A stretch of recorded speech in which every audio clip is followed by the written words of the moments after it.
이어서 오늘 아침 신문 보겠습니다. 먼저 경향신문입니다. 광주 북구 문흥동 옛 광주교도소에서 5.18 민주화 운동 당시 시민 28명이 사살됐다는 계엄군의 기록은 조작된 것으로 확인됐다는 내용입니다. 신문이 지난 1980년 5월 31일 계엄사령부가 작성한 문건을 확인해 본 결과 계엄사는 이번 사태에서 발생한 사망자는 민간인 144명, 군인 22명, 경찰 4명으로 밝혀졌다고 하면서 민간인 사망자 144명에 대한 사망 원인을 교통사고, 원한에 의한 살인 등으로 분류해 발표했다고 합니다. 하지만 5.18 단체들에 따르면 당시 총기를 든 시민군 간의 살인은 한 건도 없었습니다. 관련 기록이나 증거도 나온 게 없고 이후 정부 기록에서도 마찬가지인데요. 결국 5.18 당시 민간인의 사망 원인이 모두 허위로 기록된 셈이라고 신문은 보도했습니다. 정부가 그동안 국립공원 내 사찰들이 징수해온 문화재 관람료를 폐지하는 방안을 추진 중인 것으로 확인됐다고 합니다. 국립공원관리공단에 따르면 현재 국립공원 안에서 별도의 관람료를 받는 사찰은 총 23곳으로 이 가운데 지리산 화엄사, 설악산 신흥사, 속리산 법주사 등 14곳은 사찰 입구가 아닌 등산로 입구에서 요금을 받고 있습니다. 이 때문에 등산객들은 사찰이 지리적 위치를 이용해 일반 관광객들에게 일종의 통행세를 걷고 있다며 불만을 표시하고 있는데요. 이에 정부는 사찰이 문화재와 환경보호에 기여하는 부분을 정부 지원금 형식으로 보존해주는 쪽으로 가닥을 잡고 구체적인 방안을 검토 중이라고 합니다. 국내 미세먼지가 중국 등 국외에 영향을 받는다는 사실은 앞서 많은 연구에서 발표가 됐었죠. 최근 서울대학교 연구팀이 특히 중국의 어느 지역이 국내 미세먼지 농도에 영향을 준 것인지 유입된 경로를 특정해봤다고 합니다.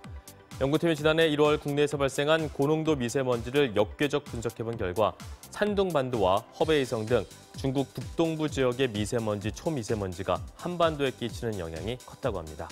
허베이성 초미세먼지의 경우 편서풍을 타고 한국으로 유입이 되면서 이틀 뒤 서울 농도의 최대 59%를 차지했다는데요. 때문에 아무리 중국 전체 지역에서 오염물질 배출량을 줄여도 한반도에 영향을 주는 지역의 배출량이 그대로라면 의미가 없을 것이라는 지적도 나온다고 합니다. 신종 코로나 바이러스에 대한 우려가 커지면서 검역, 방역에 관한 관심이 높아지고 있는데요. 그런데 정작 불특정 다수와 접촉해 감염 가능성이 높고 바이러스 확산 방지의 최전방에 있는 공항 현장 노동자들의 안전이 우려된다고 합니다. 질병관리본부의 요청에 따라 검역소에 투입된 경찰관들은 방호복도 없고 질본에서 실시하는 사전 안전교육도 받지 못했다고 합니다. 인천국제공항 출입국 관리 담당자들도 마스크와 장갑만을 낀 채 검역 작업을 한다는데요. 질병관리본부는 불특정 다수와 접촉할 때 마스크만을 착용해도 안전하다는 입장이지만 현장 노동자들은 이것만으로는 불안하다면서 마스크 외에 고글 같은 추가적인 보호장구 착용을 의무화하라고 촉구했다고 합니다. 전통 산업을 뒤흔들며 급성장한 공유경제 모델이 신종 코로나 바이러스 감염증이라는 뜻밖의 복병을 만났다고 신문은 보도했습니다. 바이러스 확산 속도가 유독 빠른 데다가 감염 경로도 불분명해 남이 쓰던 물건이나 장소를 공유하는 소비 방식에 대한 우려가 커지는 분위기 때문이라는데요. 특히 사람 손이 닿는 물건을 여럿이 함께 쓰는 서비스들이 가장 노심초사인데 공유 킥보드 업체들은 사용자 접촉이 많은 핸들과 브레이크, 단말기 부분을 수시로 소독하겠다는 예방책을 내놓았고 대면 접촉이 많은 모빌리티 업체들은 운전자의 마스크 착용과 손 세정제 사용을 의무화하고 수시로 발열 체크를 하겠다는 방침이라고 합니다.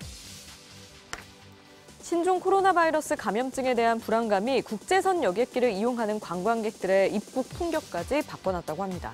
수영장에서나 볼 수 있는 물안경, 용접할 때나 쓸 법한 고글, 심지어 머리에 헤어캡을 쓴 채 입국하는 관광객도 있었다는데요. 한편 인천공항 검역소는 중국 출발 입국자들을 위한 별도 통로를 마련해 검역을 강화했습니다.